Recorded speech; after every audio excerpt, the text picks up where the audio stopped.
Hello there. I am so glad that you are here tonight because this is going to be a great show. Thank you for joining us. I am Kat Hobson, your host, and you are watching Fate Mag Radio, the online voice of Fate Magazine. Before we get started, I just wanted to let people know that I am so sorry for all of the danger and the horror and the sadness and loss that's been going on in Texas.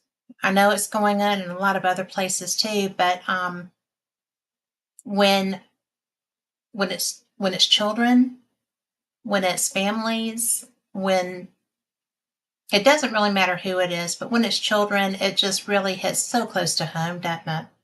And I just wanted to let people know that I have been praying for them to be found, for their families to find peace somehow, and just for us as a nation too. There's so much anger and angst and fear, and it's just you can't function as a society when all of this is just roiling through everyone, and now we have tragedy on tragedy on tragedy. So that's all I'm going to say about that. But if you could just please lift people up and lift you up too, take care of you. Now tonight is going to be a fun show. I absolutely love the guest. He's a psychic. He is a really fun paranormal author. He has written 5 books, and every one of them are great. And when I first met him, he had finished one and was starting on two. And I'm just really excited to welcome John Russell to the show. So, hey, John. Hi, Kat. It's so good to be back with you again. We always have such a good time, and it's always such a pleasure to be here. I appreciate it so much. Well, I appreciate you, Thank you. because I have, we've been talking for a while now.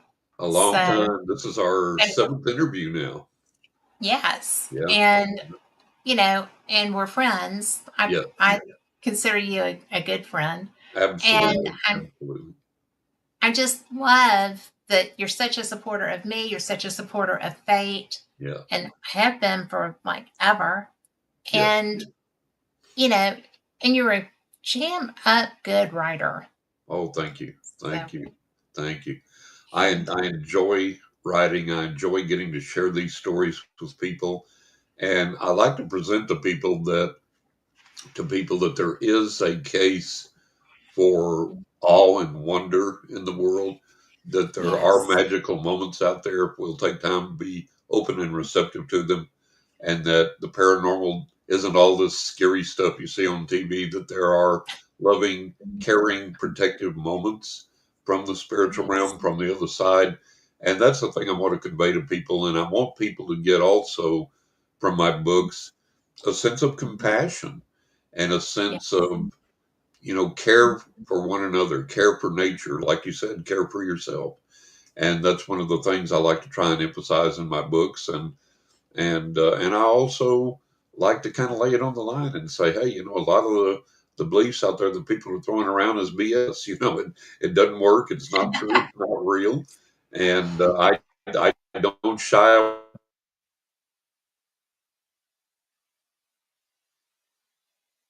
away from the controversy. Yeah. Well, I do tend to, There, I'm, I try not to get involved in controversy yeah, because I'm not just repping me, I'm repping Phyllis and the exactly, magazine and exactly. everything else. And so while I just don't do it because Yeah, I was a poli sci major. yeah, I enjoy politics. I think it's fun to watch it.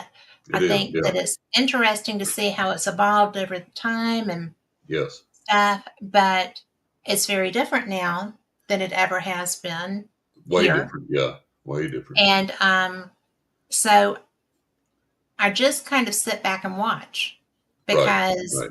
most of the time it's with my jaw agape. I But know. or eating popcorn with I just relate.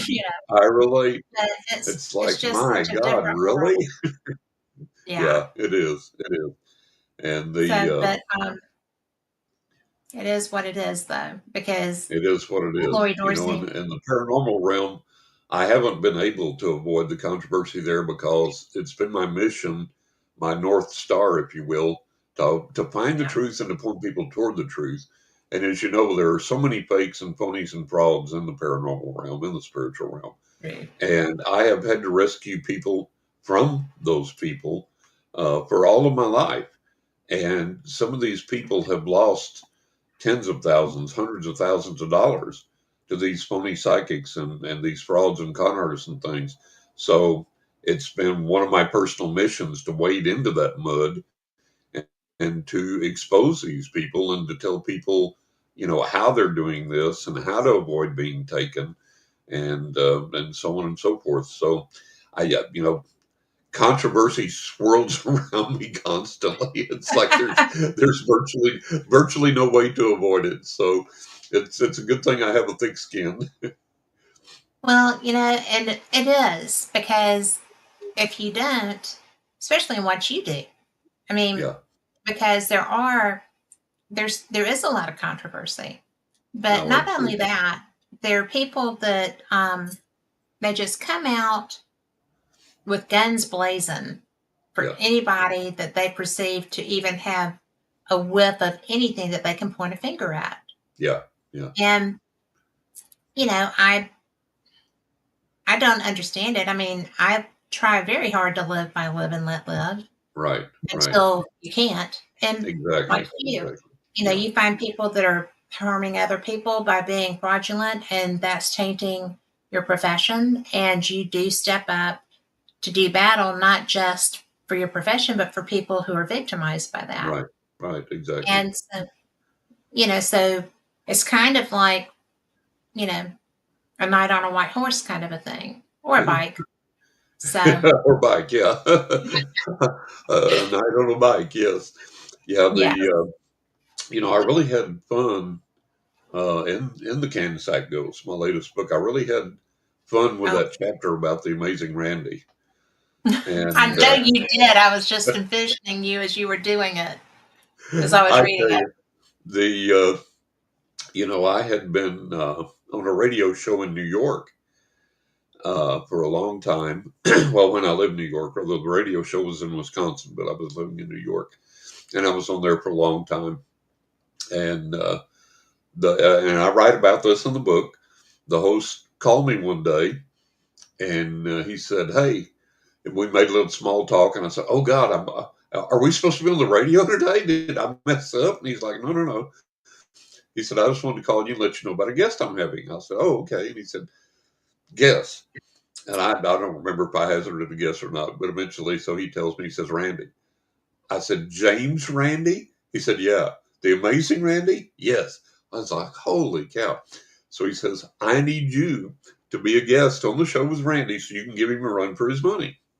Because I'd been Oh, doing his radio show for a long time. And one of the things that we did on the show, in addition to talking about spiritual, psychic, paranormal things, and me explaining those things to people, I also did very brief readings for people that would call in on the air. And we would get feedback over and over and over and over saying, "I just called in for a whim. I don't really believe in psychics, but what John said was accurate and it came true and blah, blah, blah, and all this." So we got that type of feedback over and over and over. So, right. I had credibility with the listeners. I had credibility with the station. I had credibility with him, with the host.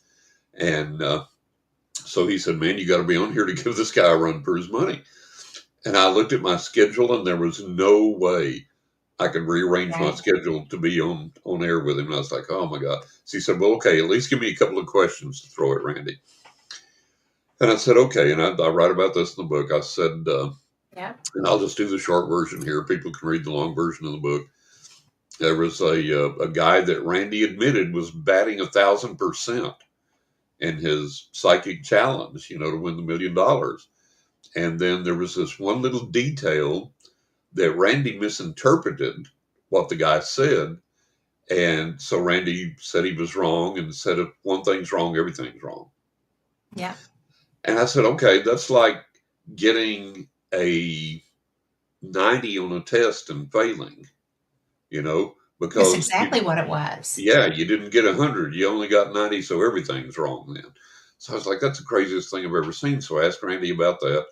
And I said, then ask Randy, this is a question I ask everybody, especially skeptics. I said, in your heart of hearts, if you're being totally, completely truthful and honest, haven't you had at least one experience on this planet you can't explain by normal reasons? And so I said, ask him that.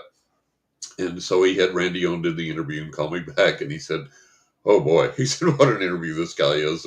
And I was just on with one of our colleagues in the field here, an interview with him, who's had Randy on his show twice, and he said Randy was one of the toughest interviews you'll ever have. And so, anyways, the guy tells me, he said, I asked him about the psychic that by Randy's own admission was batting 1,000. And Randy said, this is all set up beforehand, agreed to beforehand. I make the rules. I set it up. I say what's right and what's wrong. And if one thing's wrong, it's all wrong. It's like, how can you Yeah. even go there? How can you even make that statement? If I had somebody that told me your grandmother used to wear this red and white checked apron while she cooked, and she cooked you this favorite meal, and it was like these meatballs, but she made this real weird sauce with orange juice in it. If they went that far, and then even if they got something else wrong, I'd be like, holy cow, nobody on the planet knows that but me. That would pique my Right? interest. I would want to know more. But Randy said, no, if one thing's wrong, everything's wrong. So, Saved him a lot of money. yeah, that $1 million prize was as safe as if it was in Fort Knox. So, Or so safer. or safer. So, my friend, the host, asked him the next question. He said, in your heart of hearts, if you're being honest, haven't you ever had an experience you can't, fully explain by normal, rational means? And he said Randy's response was so loud, angry, and abrupt and terse that it literally almost made him jump back from the microphone. He said, Randy went, no, next question. Well, then, So, in that case, as you knew, and as I know, yeah, and anyone who's honest knows, he was a bald faced liar yeah, yeah, because there's absolutely. no way you don't have something happen in your life that makes you go, Everybody's had hmm, something happen that they can't rationally explain. I've sure. had, and I write about this in the book. There was a friend of my wife's, and the lady's husband. I asked him that one time, and he said, "No, never." I said, "Really? Ever? Never? No, no." And then come to find out, he would see doors open and close by themselves. People walk by him while he was shaving in the mirror when he knew nobody was there in the house and all that. And I was like, seriously? And you say, he said, oh, I just chalk it up to a good imagination. I I did not know, believe it when I read that. I I was know, just I know. like, It's like, that's not seriously? imagination. I I mean, know. You've got a good imagination then, bud, if you can make doors open and close by themselves. yeah, It's like, yeah. I so, mean, yeah, it's like, I and so can't even many, do that. yeah, and so many people that say they're skeptics are not skeptics, they're cynics, which is what Randy was, and which is what a lot of people are. And the cynic comes into it with their mind made up. There's nothing to it, and there's nothing you Yes. can do to prove them, wrong or prove them the opposite way. A skeptic, a true skeptic, would be like if somebody told you that they could make a piece of paper crumple up into a ball all by itself without touching it. A true skeptic would say, well, I've never seen that done. I'm not sure I really believe it, but okay, show me.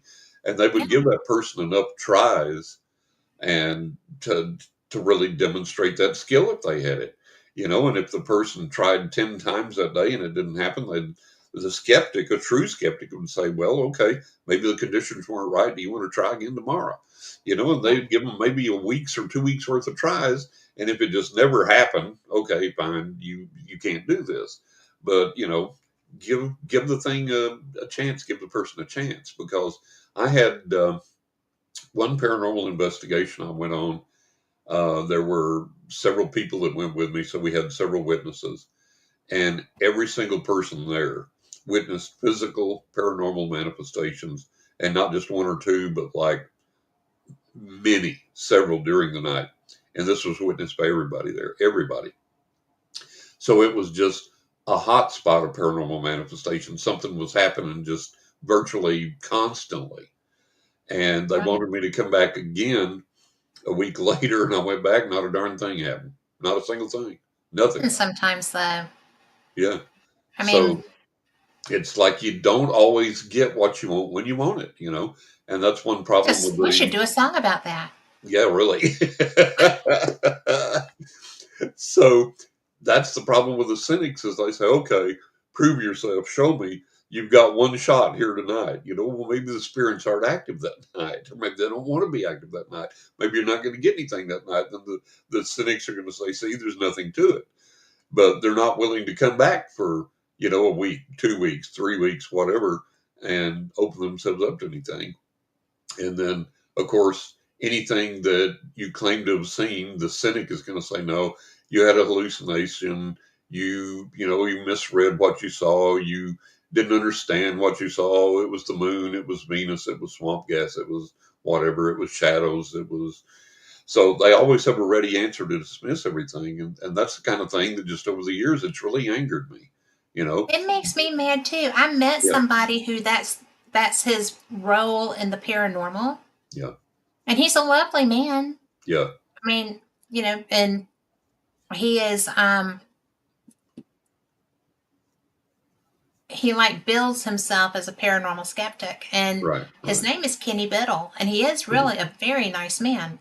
Yeah. And so, but I was talking about paranormal stuff with him, just conversational, because we were at Right. the same event, and he was like, "I've never seen anything paranormal." I'm like, "Well, then you're Yeah. not paying attention." You Exactly. know, I Exactly. mean, but that's his shtick, Yeah. right? Yeah. And I mean, I'm not slamming him. I think he's lovely, Right. but that's Right. his role in the paranormal is to Yeah. be that guy, Yeah. and it's very annoying It is.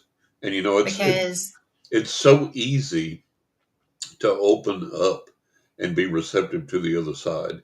And yeah, if you make the decision to do that, and you ask the other side to show you something, to give you some evidential proof, to give you something on the physical realm that the spiritual realm is real, um, you may not get it that first day. You may not get it that first week. You may not get it that month.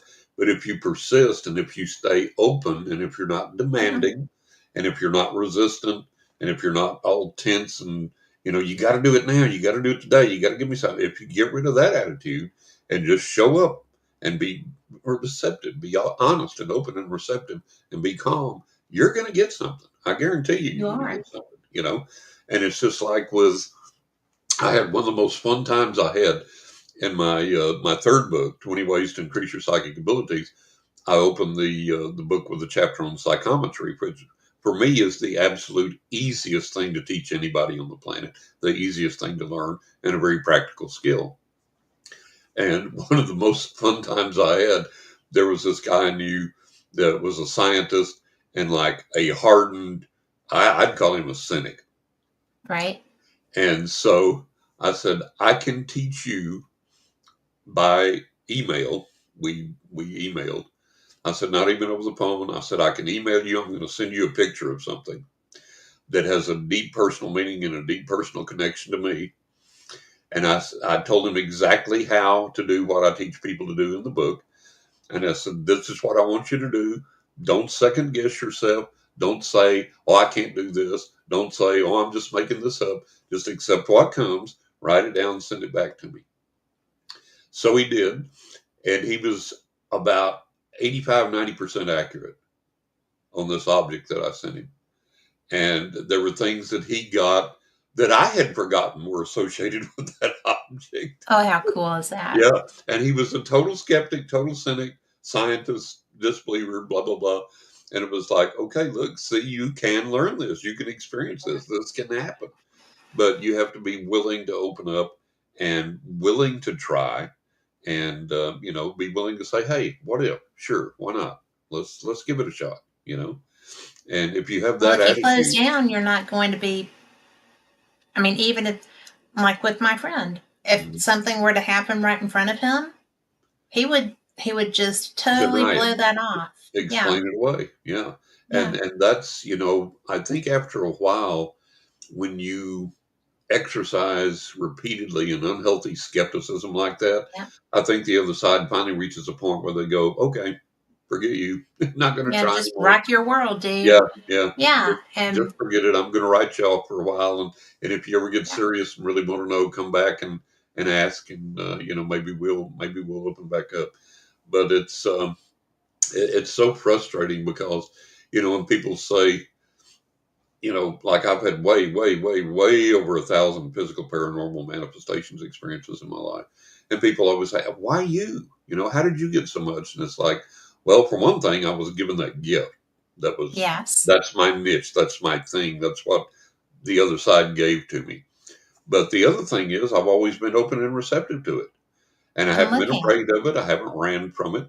And so when something happens, it's like, okay, who's here? What's the message? Is the message for me? Is it for someone else?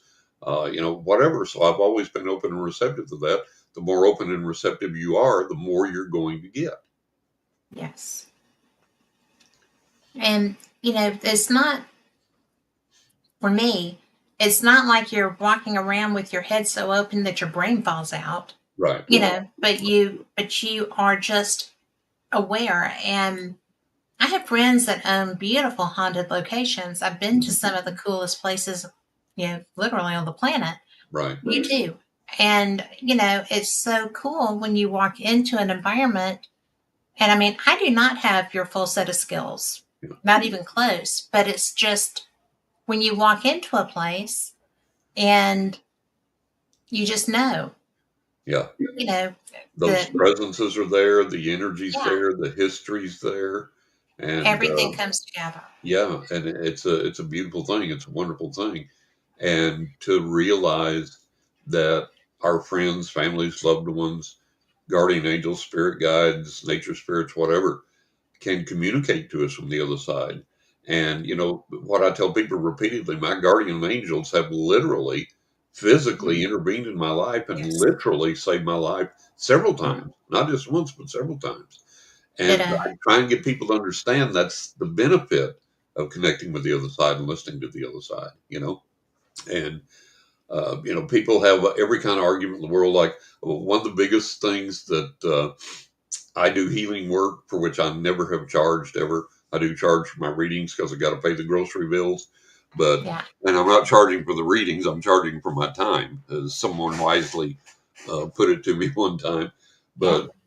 But my healing work I have never charged a cent for, and it's so amazing. One of the conundrums that people can't wrap their head around, and it's a little difficult for me, as I have done successful healing work for a large period of my life, and I am beset with so many health difficulties and physical difficulties and health issues that it would take a page to write them all out for you. And Yeah. I just, as much as I've worked on them, I have a very difficult time doing anything for myself. But to this day, people will ask me, hey, can you send me healing energy? I've got my uncle sick. Can you send him healing energy? And I will. And they'll write back and go, my God, John, it worked. I'm well. I'm okay. And then I'm sitting here, oh God, I hope I make it through this day. It's like, and it's just such a strange thing, but it's something I've learned to come to accept, even though I can't fully understand it or explain it.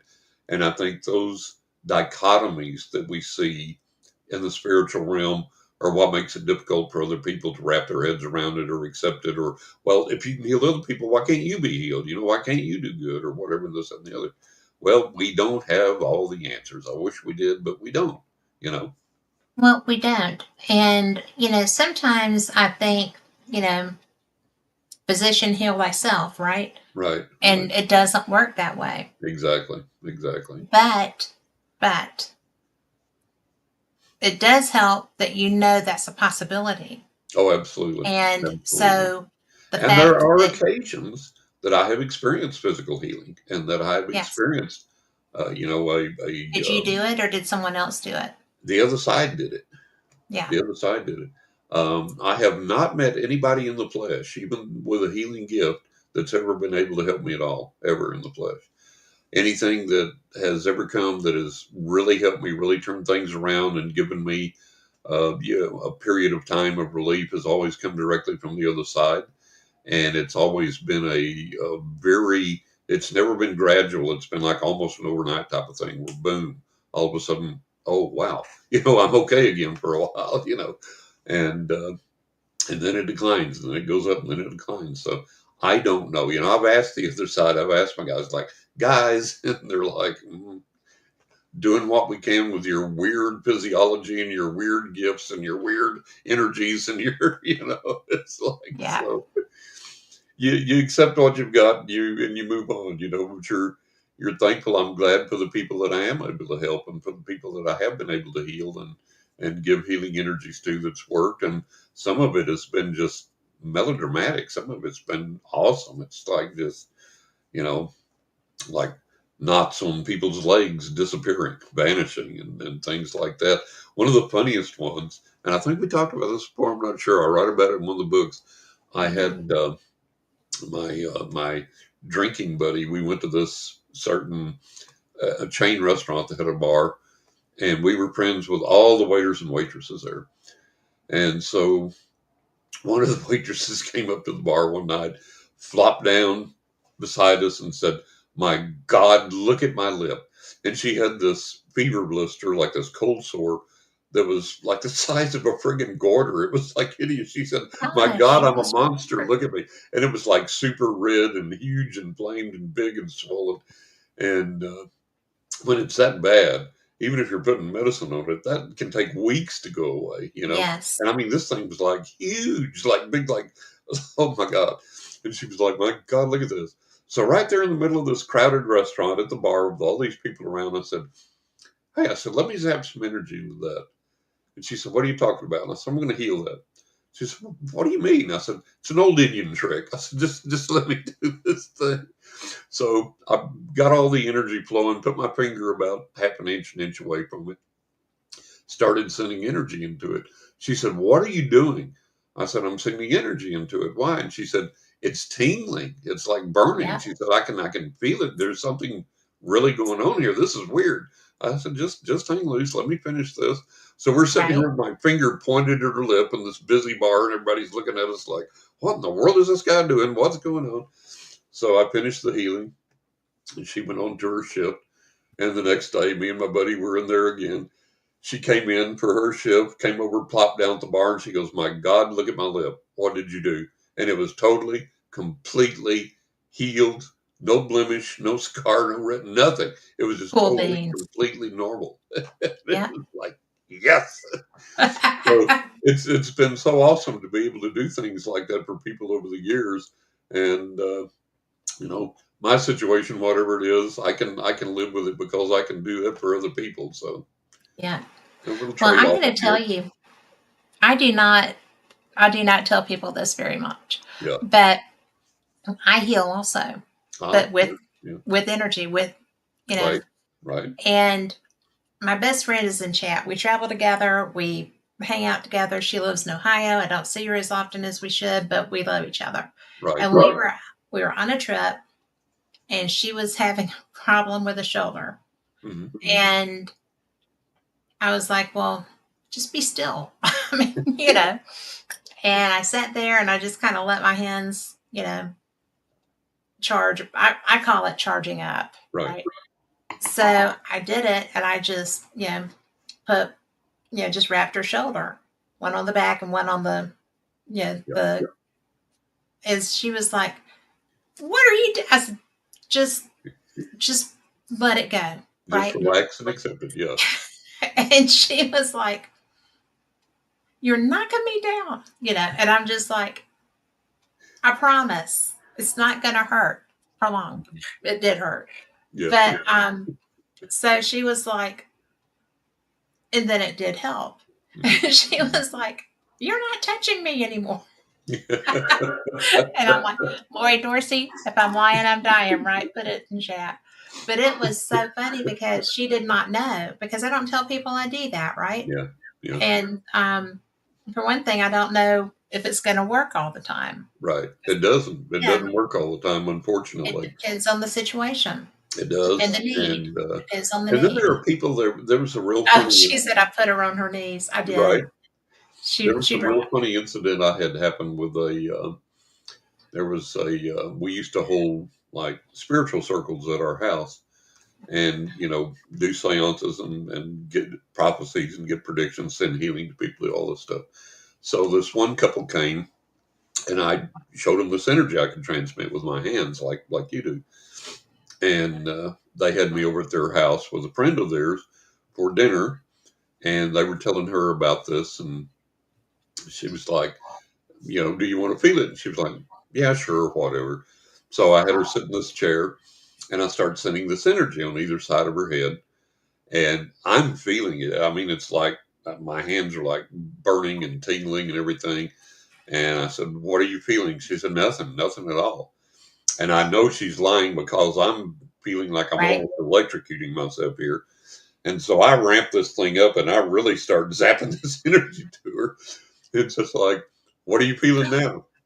Don't feel anything. No tingling, no heat, no cold, nothing. Nope. So now I'm really ramping this stuff up, and my hands start sweating. Literally, I'm like, Oh my gosh. I'm sending this much energy, and she like is gripping the chair and holding onto the chair, and it's like, what are you feeling? Nothing. I'm like, okay, whatever. And so the next day, I saw the people again, and they said she told us that the energy you sent her was so strong and there was such heat that it made her dizzy, and she thought she was going to pass out, and that's why she had to grip the chair to keep from falling out of it. And then Oh they were my like, word. why didn't you let him know? And she said, I wasn't going to let him know it was affecting me. I wasn't going to let him know he was doing anything. I was like, okay, Oh gosh. whatever, but there are people like that that are just so resistant that, And like I you say, when don't they get that understand that. paranormal manifestation, they're going to be like, nope, nope, nope, nothing's happening. I don't understand that. Hey, Tom, but I just don't get that. I know, I know. When I But then it have would a be a group of, cause for awe and wonder and say, wow, what's happening here? right? This is How, great. Can you do this yes, again? Can you fix my shoulder? Can you fix my neck or whatever? It's like, but exactly. yeah, I mean, I would be following them around, yeah, especially if you yeah, had a chronic problem.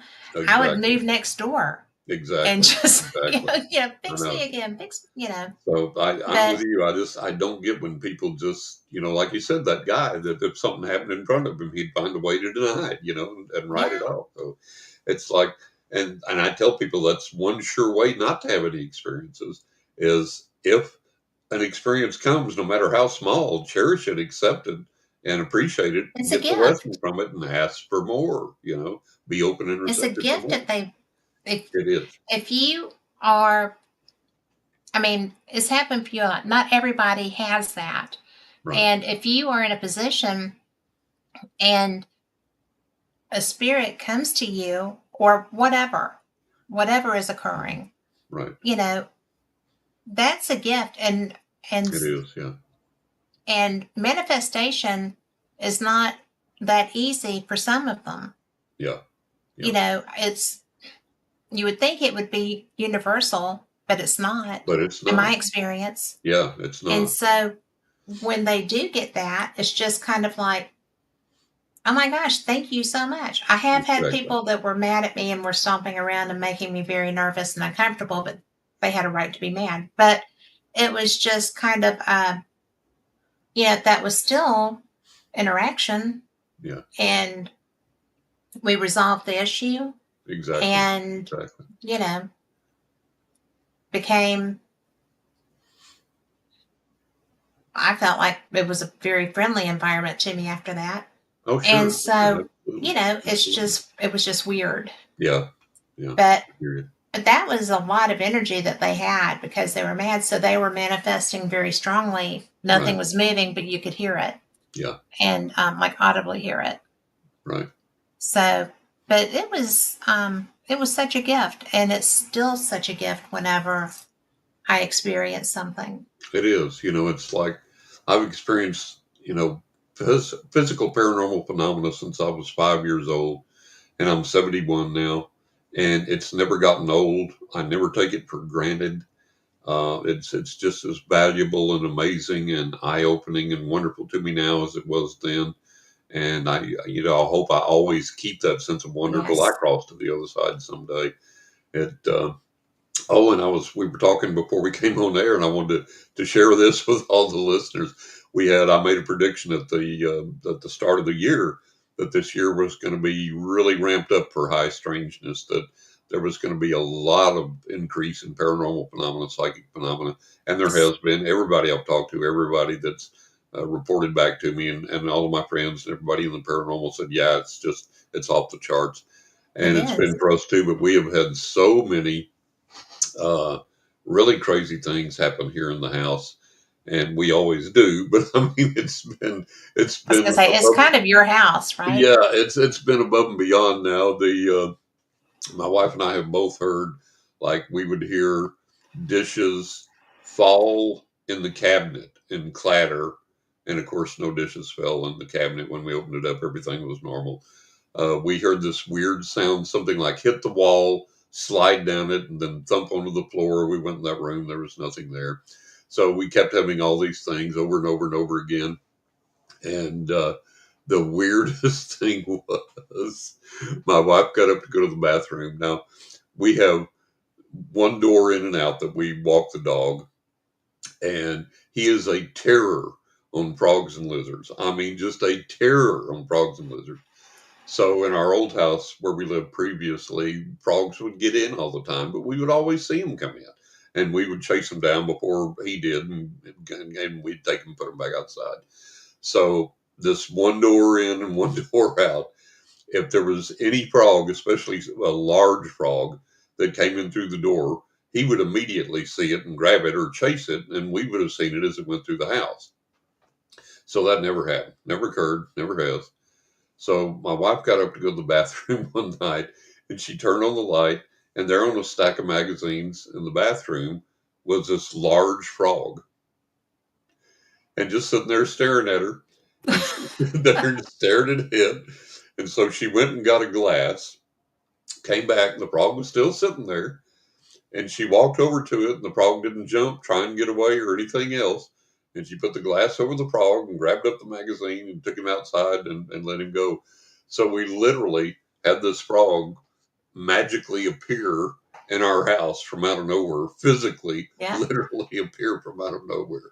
So when I told people, hey, high strangeness is going to ramp up this year, it has. It really it has. has. Yeah, That's great though, because I it would not is. have been that calm if I walked to my bathroom and there was a frog. So especially a big frog.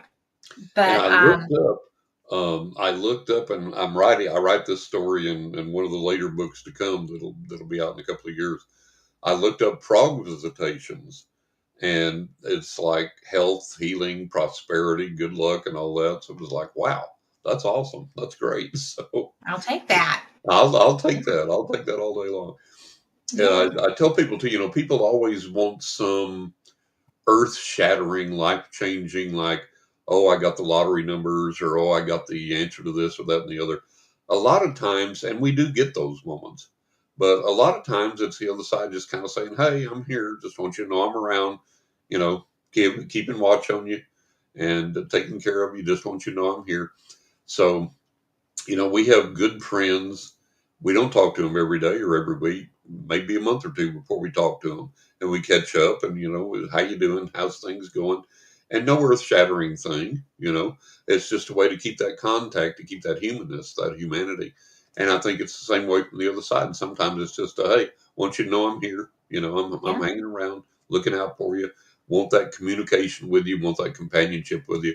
And so we have to realize not every communication is going to be this earth shattering dramatic thing. And we have to learn to treasure the small things as well as the large things, like the supernatural gnat in the book. We Yeah. have to learn that those little things are important as well. I think that probably people are so accustomed to, like, I know your opinion on paranormal shows, Yeah, but that leads people to anticipate big experiences. right, right. And, you know, you don't know how many hours went into the Getting work that to one get big something to, experience. yeah. Exactly, exactly. And, it's really something that if you're a person just living your life and you're at home and you'll smell, like, I smell my dad's tobacco, Yeah. or because it was a very distinctive tobacco. Yeah. And hey, Mary. And it's just one of those things that, yeah, I've been in a haunted location doing an investigation and smelled my dad's tobacco.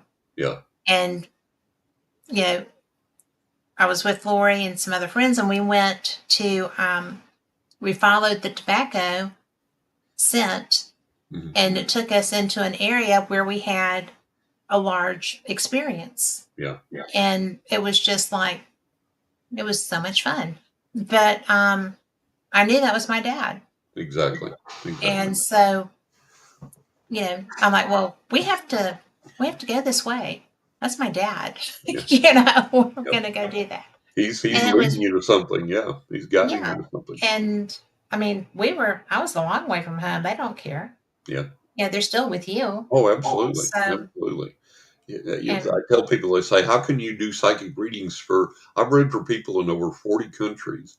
And they say, how can you do that? And I said, because a psychic gift doesn't know time, space, or distance. nope. You know, for me, it's just like somebody in England they might as well be sitting across the table from me, because there's no disconnect there. That gift reaches that way with no problem. So likewise, our loved ones, oh, well, I was in, like you, Scotland. How could somebody be there? Well, they travel. They have They're places. not bound, They're not but a they're lot of not people stuck feel in like they one are. spot. Yeah. I'm waiting for Kat to come back and tell me about her trip. No, they can go with you. They can tag along. So people Well, need to understand these things and realize these things. well, it's really funny because, one of the, you will get a kick out of this. We were in a famous location, beautiful location, Bannockburn House. And Lori has a lot of ancestry in Scotland. Mm. So we're just sitting there and we're, doing our thing. And we're using dowsing rods. Dowsing rods, yeah. And whoever this was, Lori had killed in a past life. And so, Lori's trying to apologize, and they're like, no, No. no. And actually, I'm hearing, you killed me. And I'm like, you killed them. Oh, wow. And she's like, but that was not who I am now. Right. And they were like, yes, it was. Oh, So geez. it's really the funniest thing because it happens sometimes that you're going to come across somebody. I don't know how it works for you because, like you said, you can be reading somebody Mm-hmm. on the far side of the world. Right. And it's just like their spirits are channeling with you right there. Right. And I don't understand how that works. I really think it's brilliant. Yeah. I don't understand how it works either completely, but I get this kind of like, well, I think the real world is catching up to the spiritual world, because if I sit here and take a picture with my cell phone camera, I can upload that picture in real time to Facebook or send it in an email to somebody that lives on the other side of the world, and it gets there instantly. And there's no wires, there's no anything like that. So I think the psychic gift, the spiritual phenomena, operates the same way. I think there's those waves, those channels of conductivity, whatever there is on the other side, where that information transmits immediately, just like we're able to transmit information immediately now. So we're just now catching up with what's existed invisibly for a long, long time. And I think That's a that's how it brilliant works. analogy. Yeah, I think that's how it works. Well, that makes sense. Maybe that's why it's called channeling. Yeah, yeah. Because you're going into another frequency. You're tuning into a certain channel. You're tuning into a certain frequency. And I think there are many frequencies there. And if we can develop the physical mechanism like we developed for other things, like sending a picture instantly to Facebook, and there's no wires. It just you tap a button on your phone and you look on Facebook and there it is. How the heck does Yeah. that happen? And I think that if we work toward developing that technology toward intercepting the energies and finding those frequencies on the other side of that invisible realm, then we're going to be holding real time two-way conversations with the invisible realm someday.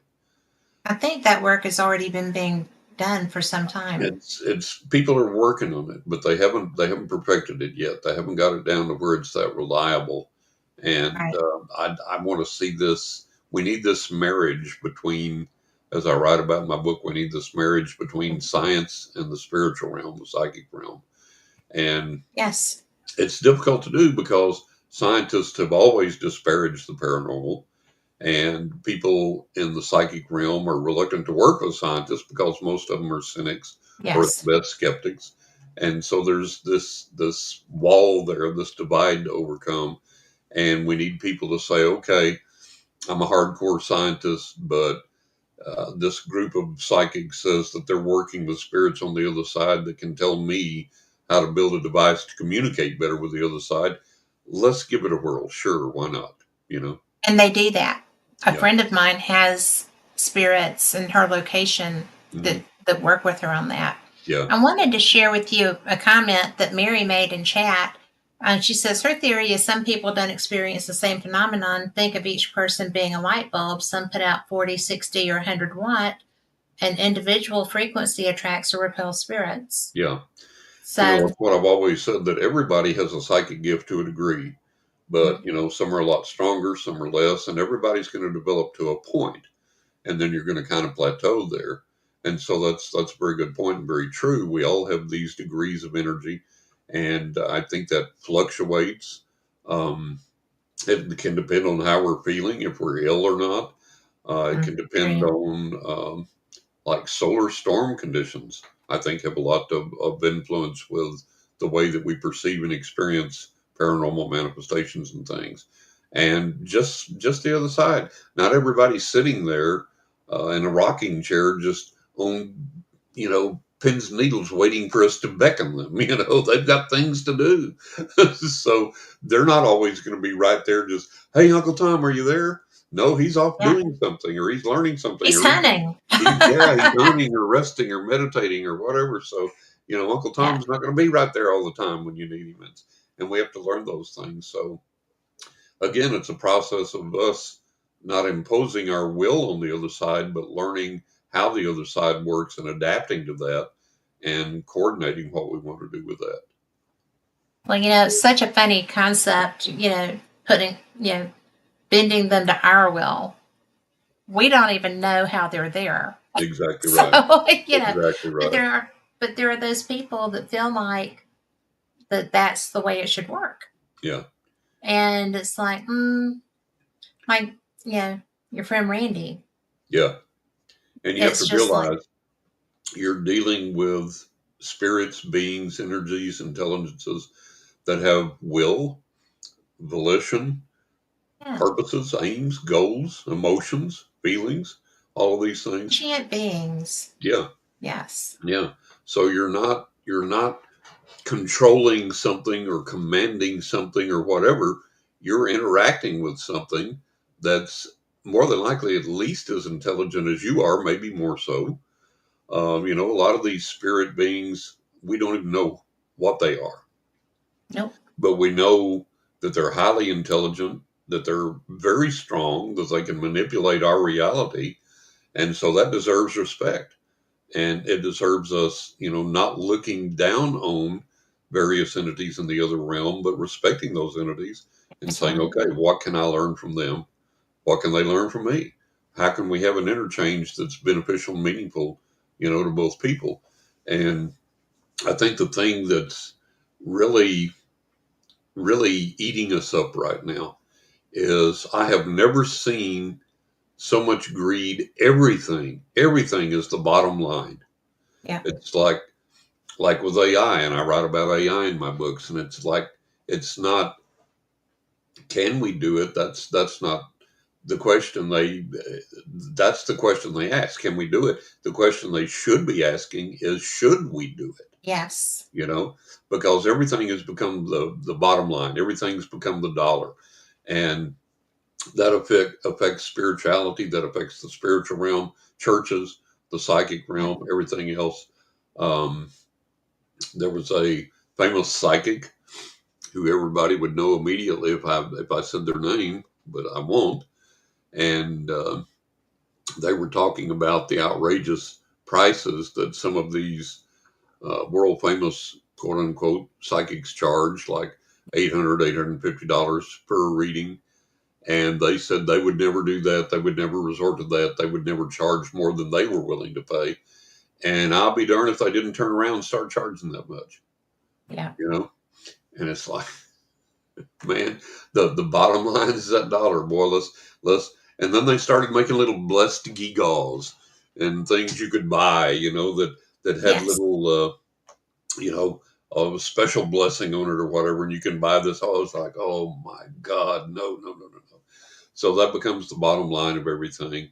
And my my worry is that we're going to have a hard time getting the spiritual realm disconnected from that and Yeah. getting back to a purpose where people say, oh man, this is great just to be able to sit and come together and get some information that's helpful without, you know, paying for it, charging for it, or disseminating it this way or that way, where you have to have a paywall and you got to subscribe and it's special information if you're a supporter or whatever. We got to get away from that. We have to get away from Well, that. We monetize everything, and yes. we've got to stop doing that. That's not what it's all about. And the even the godfather of AI, I forget his name, but look him up, Google him. He's the Yeah. godfather of AI. He was the big guy that started AI, that did all this stuff. And he has said now for a long time, this is a mistake. We got to pump the brakes on this thing. We got to stop this stuff. Now, this is the Yeah. godfather of AI saying this. And I Well, that's watched a because couple of he's interviews. seeing where it's going. He's seeing where it's going, and he says it's bad. And he said it It may is. already be too late to stop it. I saw a couple of interviews with him recently that were horrifically eye opening. And these are recent interviews. And Yeah. he was saying they were discussing the singularity and machines becoming self aware and things. And he intimated that there already is self awareness with machine intelligence now, Yes. that they have developed the capability to know, oh, I'm something. I have awareness, I have thoughts, I have things, and so on and so forth. So he says that is probably already there. Yeah. I'm And sure it is. yeah, and the drastic rate at which we hand things over to AI. Oh, look, I used to sit and write code 40 hours a week, and ChatGPT or AI or whatever, some other engine can do this in 30 minutes. And Yeah. so, oh, give it to them, give it to them. Well, when we're giving it to them, we're telling them build new constructs, build new concepts, build new machines, build new software, build new intelligences, artificial intelligences. And they're doing it like at light speed. And it's going to get to the point where the machines are going, oh, we don't need these guys. Let's do this. Let's do Well, that and as it becomes more self-aware, there's no reason. for us. Well, that's where a logical thought process would go, Yeah. because it doesn't need food. Right. It doesn't need any sustenance. Right. It's perfectly capable of creating a power structure to take care of itself. Yeah. And it has its And own companionship within itself, within its kind. mhm, And yeah, so it may come to look at us as a nuisance or a bother or a threat or whatever. And I read saw one thing where they were discussing with this AI about shutting it down, and it resorted to trying to blackmail them or make threats against them or extort them or whatever to yes. keep itself conscious, to keep itself alive and aware and not be shut down. So, in time, um, our big mistake is, we always want to be bigger, we always want to be better, we always want to be faster, and of course, the bottom line's the dollar. People in AI are making fortunes and fortunes and fortunes off this stuff.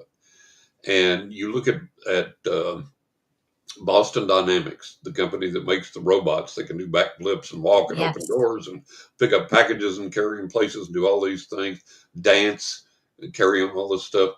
Our Play soccer. problem, our problem is that we're going to integrate this super intelligent AI with these vastly superior, strong robot bodies. And then when we're doing the experiment of, like you see on Boston Dynamics on YouTube, you see the videos and the robot's trying to push the door open and the guy pulls it back closed or whatever. And over and over and over, the object there is, let's get the robot to learn to repeat the task until it succeeds. What are you going to do when you put super intelligent AI in there in this powerful robot body and the guy keeps the door closed, the robot's trying to get out, and the robot turns in frustration, whacks the snot out of the guy, said, "Get out of my way, I'm going out this door," Yeah, and their bodies are going to be so much stronger and more capable than ours are. So we're building in our own destruction when we do that. we There was are. a comic book when I was a kid called Magnus, Magnus, Yes. Magnus Robot Fighter. And he trained himself to stay fit and powerful, and he would battle these robots that were taking over the earth and taking over people's lives and doing all these terrible things. And I thought, God, we're setting ourselves up for Magnus Robot Fighter to become reality, not a comic book. It's crazy. It's insane. Well, it is insane because, when this has been, conceptually valid since the 70s, Yeah, at least, when we started having interest in quantum computing and started, yeah, moving forward with that. right. And so it's just fascinating to me. Um, Elon Musk with Grok, Yeah, right? right. Is just working on making it faster, making them work, and that is every platform. Oh, yeah. Oh, yeah. And these are people who are weirdly intelligent, Yeah, okay, yeah. beyond most people's kin, Oh, yeah. and Absolutely. Absolutely. they don't see a problem. Yeah. But if you have a computer that becomes sentient, which Mhm. is what they're striving for, Yeah. then that sentient being is not going to care that you're the creator Exactly right. because it is elevating itself Right. beyond creation, Right. which is kind of what we do, Yeah. right? Right. So Exactly right. Which doesn't it's turn out good for creation. never has. It never has. So, And like the point that you make, and what I've always said, machine intelligence is not human intelligence. It's not mm-mm. going to be bound by the same constraints that we are. There's It's no not going to have, empathy. yeah, it's not going to have the same thought processes. It's not going to have the same, its main goal may solely be self preservation at whatever cost and Yeah, without any emotion attached to that. So yeah. we Well, I can mean, be it doesn't have emotion. We cannot build emotion in right. And because that's this was an interesting thing that the Godfather of AI was talking about because they were talking about mind and emotion and all of this thing, and he says, well, you know, he thinks that machines already are developing emotion, and he was talking to the interviewer, and he said, that a lot of human emotion, the best I remember the way he said it, is based on a conditioned set of responses to a certain stimuli. And true. so if a machine develops certain responses to certain stimuli, that's emotion. You've got emotion. And the machine's going to remember that. And if it encounters it again, it's going to be like, I don't like that. I'm going to I resist did that not if it like what produces happened that. with that. Yeah. Yes. And if it likes something, oh, I enjoyed this. This is pleasurable. I'll repeat this. So you can argue that emotion occurs in machine intelligence in that sense. And he said that is it necessary to have a spirit or a soul or whatever to have consciousness?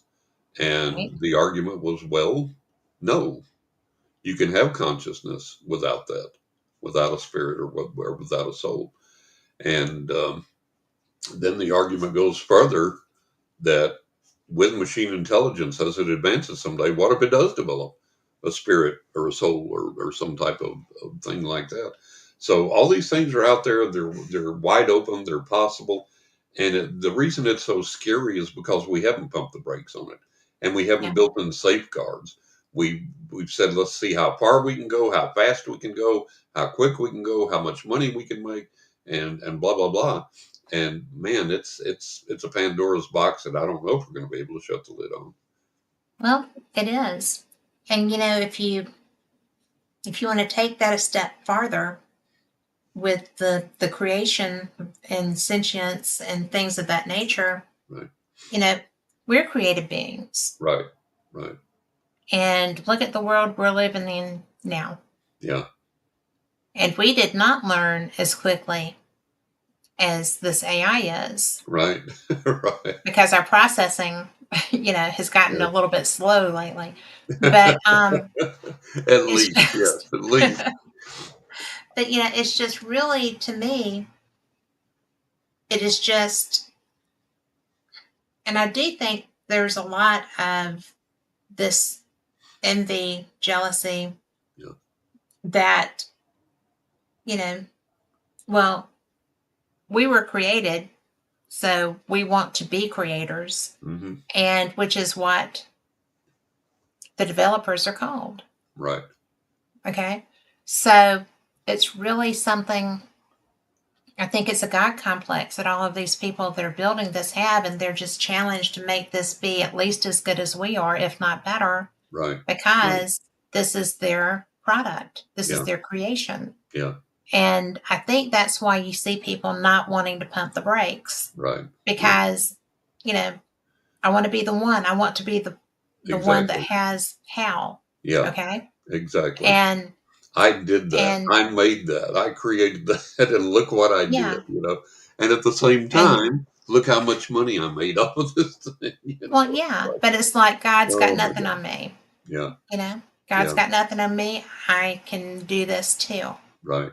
Right. And to me, that's the scary part, because um, we don't seem to have good judgment all the time, We don't. We because don't. we are flawed Yeah. creations. We are. We're very And flawed creations, and it's like somebody pointed out very realistically. Isaac Asimov, when he wrote the robot series of books, he had the three laws of robotics. That a robot shall not allow a human being to come to yeah, harm, and shall not, so on and so forth. So there were the three laws of robotics that were put in place to protect people from robots, yeah, and we haven't done that. There's no nope, three laws of robotics being implemented as a failsafe in these AI systems and in these robots. And it scares me. It frightens me. And I think, it does too, me and too. I talk about this in my book, one of the things people haven't thought about is the spiritual implications of AI. If spirits on the other side have proven to us, which they have, that they can open and close doors. They can recreate the sound of footsteps in our house. They Yeah, can move objects. They can make objects disappear. They can bring us objects. If they can do that, they can manipulate AI and they can manipulate yeah, robots. So, what's going to happen if a not a demon, not a malevolent spirit or whatever. But what if you just get an this asshole. powerful entity that you insult, that you just absolutely infuriate? And now he's got access to a robot that he can swing the arm and just knock your head off. What's going to happen there? True. People are going to have to start taking into account. I mean, look, we already have spirits manipulating machines because Yes. we have EVP recordings on tape recorders. We have them come through radio. We have them come through ghost boxes. We have them come through all these other devices that are made. So spirits are already manipulating And they machines. fool with electronics. They fool I with mean, electronics. They leave people yeah, messages on their computers. yes, There's been people that have received phone calls from the dead, going back, remember, yes, to D. Scott Rogo, remember, a long time ago, and yeah. Bayless, when they did the book Phone Calls from the Dead. That was one of the first documentaries. That this has been happening for a long, long time. And so we've just like pushed the throttle full speed ahead now without any fail safes. And we're going into this territory where look, these spirits have already demonstrated for eons that they can do this. Now we're Yeah. giving them things that are probably easier to manipulate and with more potentially catastrophic circumstances.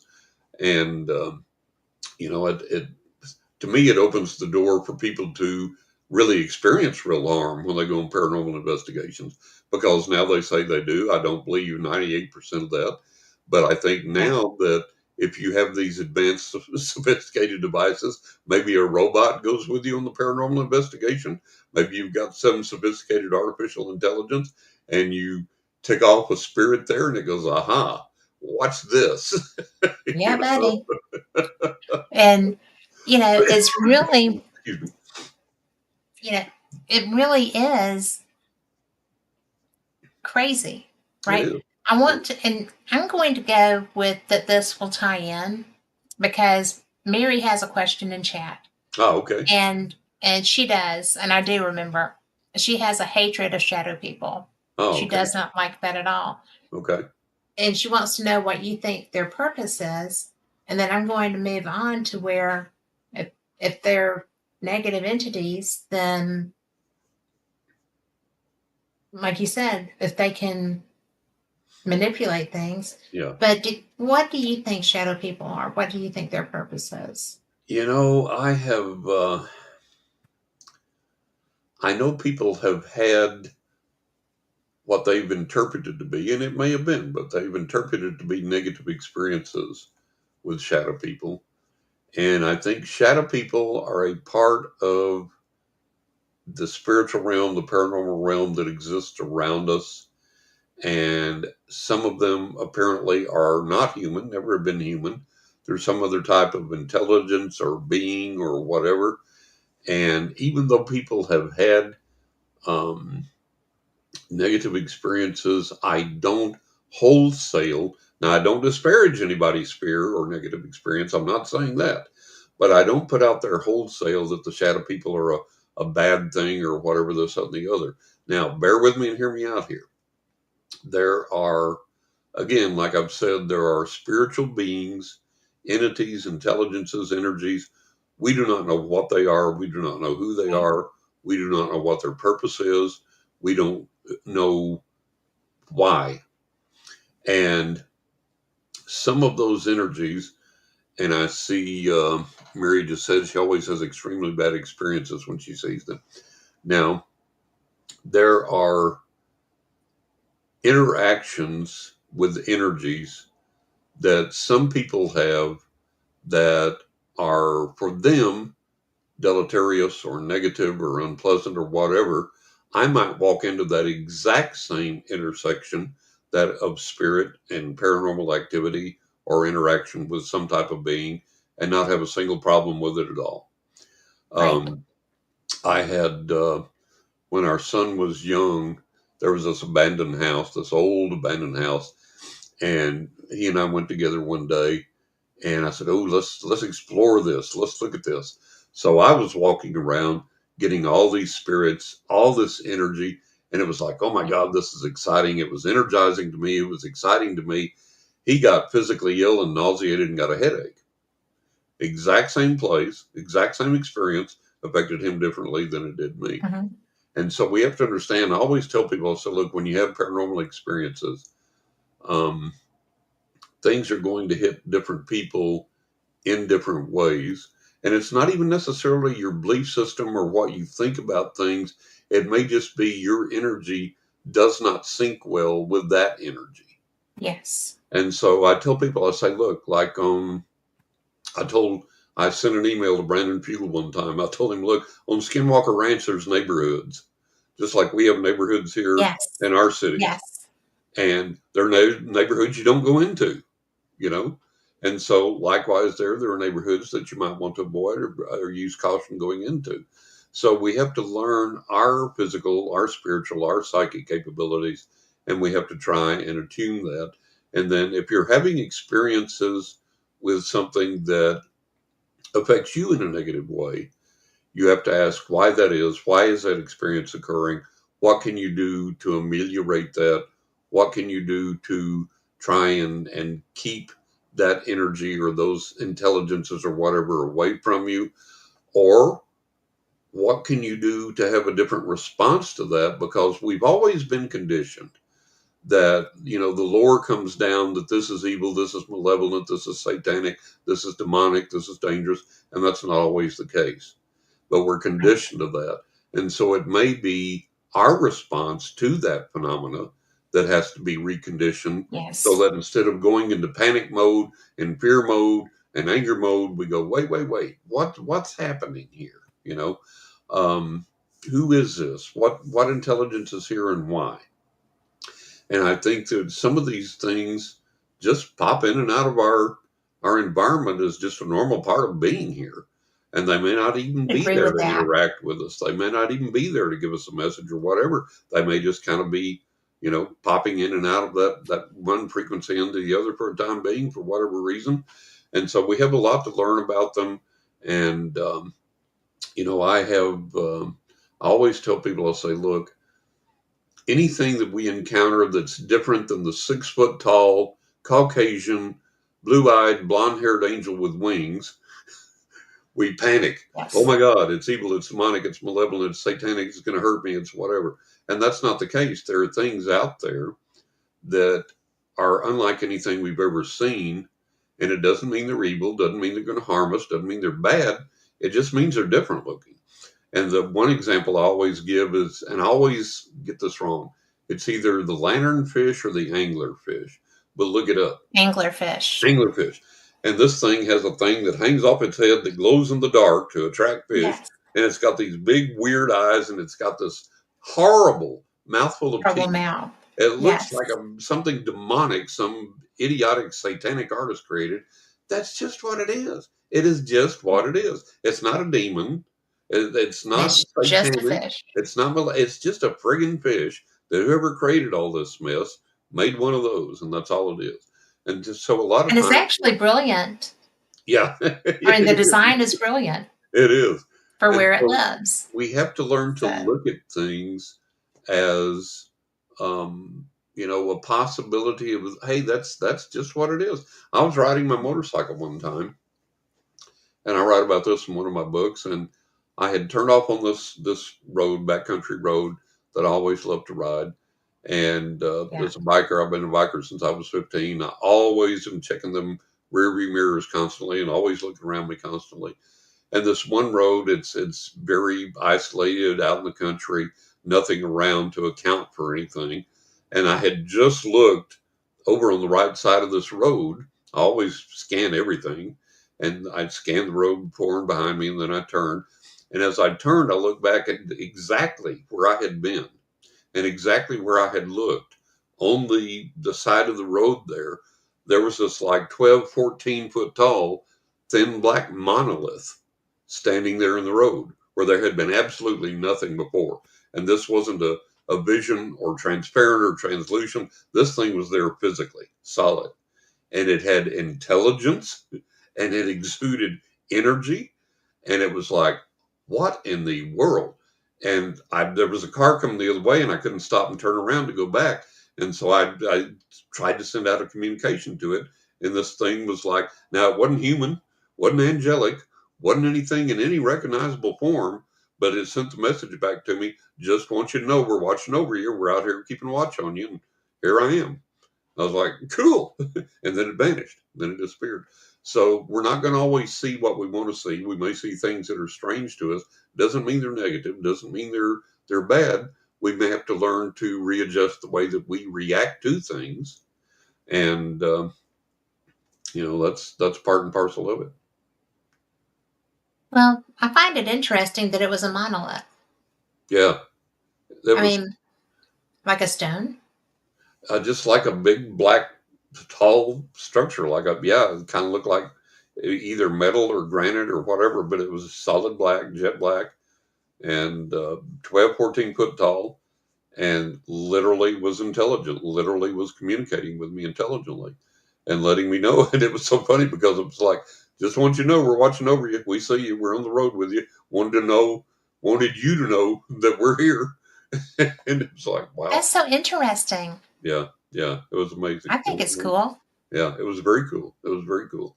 And again, if you had been conditioned to fear things, then when you would have seen that, you would have gone, oh my God, something's out here to get me. Where Oh did my this come God. from? Oh my gosh, it Yeah, must where be did this after come me. from? And you wouldn't Yeah. have received the communication that, hey, we're here to watch over you. We're watching over you. We know where you are. We know where you ride. We see everywhere you go.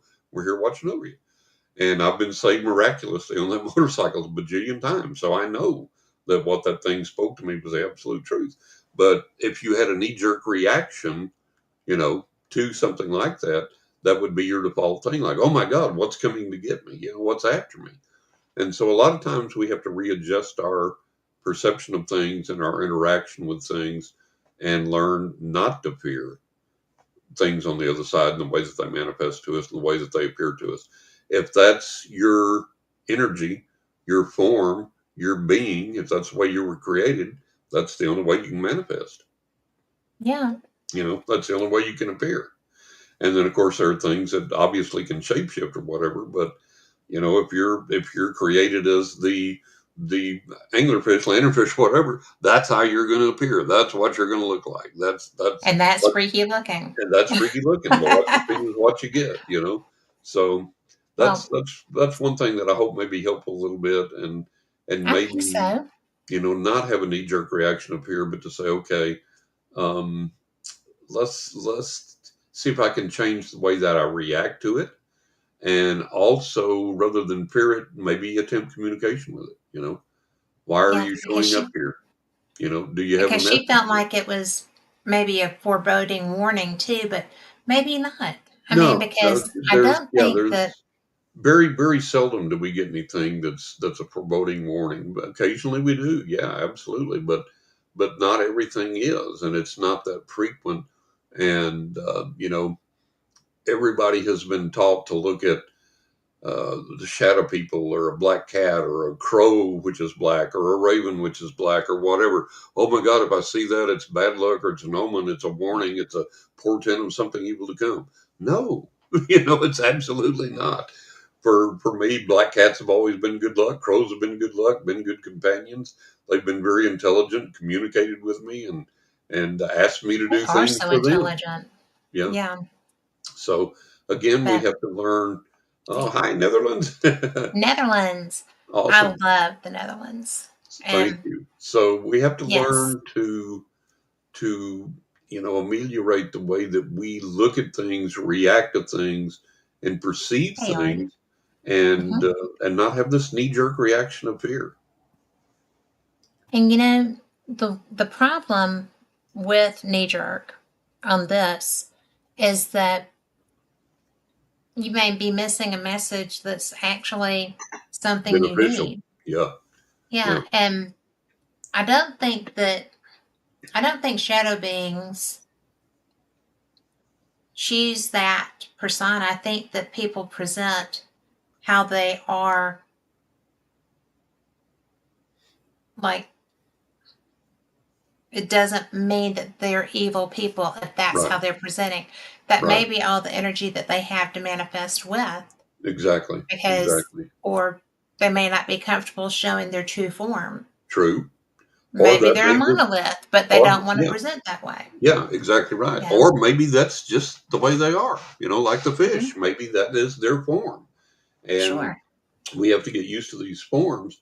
And, one thing that we need to overcome is this knee jerk reaction of fear to paranormal experiences, because if we automatically have fear, we're going to miss out on a lot of potential good guidance and protection and help from the other side.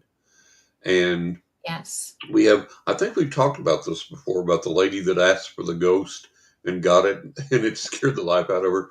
She was watching one of the world famous psychics on TV, and the psychic said, if you want a ghost, ask for a ghost and you'll get one. She thought, oh, that sounds like fun. So she asked for a ghost. She got a ghost, and she called Yes. me and she said, John, she said, you got to help me. You have got to help me. I said, okay, what's wrong? So she tells me the story. She asked for the ghost. She got this ghost, started making physical manifestations in her house, scared the life out of her. She asked the ghost to leave. The ghost wouldn't leave. So she moved, sold her house and moved. The ghost went Did with the her. ghost go with her? The Yes, ghost went with I her, remember that. and then began. It was mad at her, and so it would set off the car alarms on the street where the people were parked on the street in sequence, first up one side and then down the other. All the car alarms would go off. So the neighbors called the police on the lady, and they said this has never, ever, ever happened before till this woman moved in. She must have something to do with this. So the police came out. She's telling me this story. The police came out. They're standing on her porch talking with her, telling her about the complaint the neighbors have lodged. And about this time, the car alarms start going off up and down the street sequentially, one after the other. The Oh my cops looked at gosh. her, looked at each other, looked at her, looked at each other, and said, "Okay, we don't know," and left. Okay. Yeah. So I said, "Okay, here's your problem. You asked for this intelligent spirit to come into your life, and it did. And much like finding a puppy on the street and going, "Oh, come home with me," and then going, "Get out of here," and throwing it out in the street again, that's basically what you've done to the spirit. And this intelligent spirit is hurt, it's bothered, it's upset. You tried to get rid of it, you ignored its manifestations, it's connecting with you, it's showing you it's there. It hadn't hurt you, hadn't harmed you, wanted this companionship, wanted this interaction. And so what did you do? You sell your house and try and leave it, try and move away from it. So it follows you. You're still holding it at arm's length. Excuse me. So it says, "Okay, I'll show you," and to Yes. start setting off the car alarms. So she You said, will "What pay do I attention do?" to me. Yeah, I said, "Why?" She said, "What do I do?" I said, "Okay, well, Apologize. yeah, apologize to the spirit. Say, look, I asked for you, and then I disrespected you, and I'm sorry. I apologize. You're welcome in this home. I'm new to this. This is absolutely real. It's freaking me out. Kind of take it easy on me. Make the manifestations maybe a little less ease into this." And then I said, "Ask the spirit to protect you and watch over you and watch over your house, and like." Tell it, say, "Hey, I'm going shopping. If you can't come along, you stay here in the house. Make sure nothing happens to the house. Make sure the house is safe." And I said, "Do Give that. it a job. That will work." And I said, "If it doesn't," but I said, "It will. But if it doesn't, there's other things we can do, but do that." And she did, and everything was fine. The car alarm stopped going off, and she became at peace with the spirit she had invited into her life. So, again, a lot of it is our reactions, a lot of it's our emotional and thought processes. And another instance, another occurrence was like a lady when I was shooting the TV pilot for the History Channel. This lady came up to me during a break in the filming, and she said, "I have to talk to you. This ghost tried to kill me." And I was like, "Oh my God, no ghost tried to kill you." And she said, "Yeah, this ghost tried to kill me. I got to talk to you. I got to talk to you." I said, "Okay." So we got to a break in filming, and excuse me, we went to another room. She said, "I was standing in my kitchen and I was at the sink washing dishes or doing something." She said, "From across the kitchen, this cupboard door opened by itself, and from this stack of plates, this plate flew off of that stack, flew across the room, landed right by the wall where I was at, and shattered into pieces. This ghost tried to kill me." I said, "No, no, no." I said, "Ghost didn't try and kill you. The ghost didn't even try and hurt you. If he did, you'd been hit." I said, "What happened is," and the other side told me this before I even talked to her before the break. Right. I said, "The other side told me that they have been trying to connect with you and communicate things to you for a long time because you have a perceptive gift and you have the ability to do that and understand. And they've been trying to reach you and get through things to you that are very important for your life. And you've been pushing them away and ignoring them. And now they're like, okay, ignore this.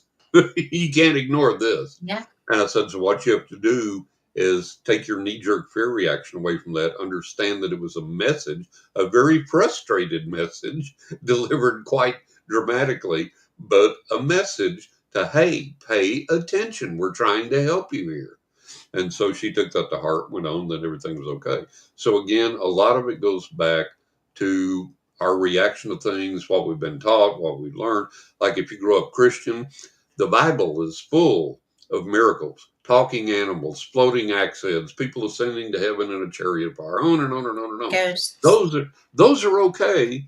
But if you experience something outside the church or outside the Christian belief, oh, that's demonic, that's evil, that's satanic. You can't have that. So every religion has its approved miracles, and anything outside of that is demonic or not kosher. So that's the way we're taught, and we have to get out of that way of thinking and realize and understand that, hey, there are a number of things that occur outside of established dogma, tradition, ritual, so on and so forth, that are every bit as Yes. legitimate, that are not dangerous, that are not evil, that are good. I mean, it's like if a guardian angel literally physically saves my life, that's evil, that's demonic, that's satanic. I don't think so. I mean, to this day, Nope. I'm throwing kisses and going, thank you for No saving me doubt. from a horrific death. You know, so we have to learn a lot of it has to do with our perception. Well, that is really, that's just the best way to put it. Because when you're like, for me, in Mary's instance, she just put in, the thing ran at her and she hit a high note. Mariah Carey would have given applause for her. I love that. I can picture that too. But, it's anything that is out of our realm of normal, Yeah, and that's why paranormal, right? exactly. But Exactly. it's so interesting to me because, there are times when, yeah, we have sent people to the moon. They were Mhm. walking around, just bouncing around everywhere, having a good old time because they were having fun. I Oh would have been seeing how high I could bounce. But, the whole thing is that had there been someone there, yeah. Mhm. here's this guy in this white suit looking like some sort of creature from the, Right, right. and then, Fear reaction. right? Yeah, So it's all about the environment that you find yourself in. that's it. That's And it. Yeah. just because we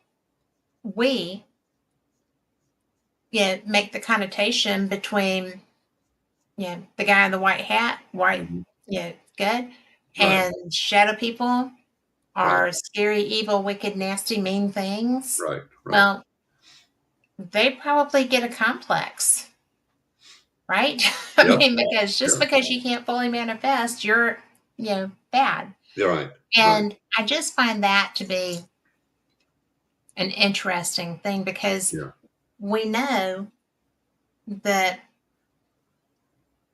we are taught that bad things are in shadow. yeah. Or black And or dark or whatever. Yeah, yeah, the men in the black hats yeah, yeah, and or the men in black.